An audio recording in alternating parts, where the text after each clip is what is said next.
so to študijo proučali, približno začeli smo rekrutirati bolnike nekje oktobra lansko leto. Potem, ko priprava študije, se je leto pred tem se že začela izbira centrov, potem vse privolitve etičnih komisij, potem dovoljenje tudi inštitucije, kjer delamo, se ustanovilo, da smo to zorganizirali, potem steklo. Zdaj, v tej študiji se vidi, ker mi smo participirali velik delež bolnikov, da je bilo smrtnost od tega randomizirani, pač tudi, da bi rečejo, ujeti ali pa primerni populaciji 2%, in to je tudi naša smrtnost, nekje se odraža v tem notrima. Zdaj, v tej smrtnosti govoriti po različnih inštitucijah je precej, ko bi rekel,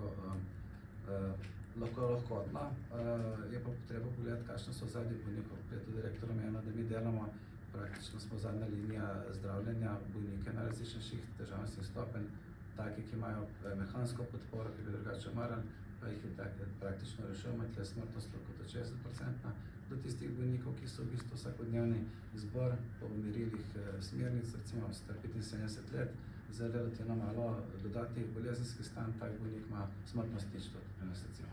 To smo imeli tudi lastne študije.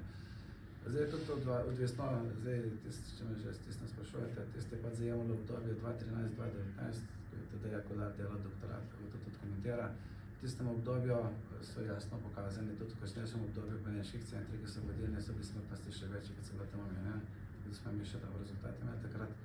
Trenutno smrtnost naša je pa nekje 2,3% za celotno populacijo. Od onih, ki jih reanimiramo, pa jim dajemo, tiste, ki jih čisto mediko odpošljajo k nam na sekundarno obravnavo, ki jih pa zavrnejo, do takih, ki jih sami rekrutiramo. Če povzamemo populacijo, ki je prijazna okolju, kot če rečemo grobo, ki je omenil direktor, to so pa bolniki brez komorbidnosti, naša mortaliteta 30,1%, enoredni pa 6%.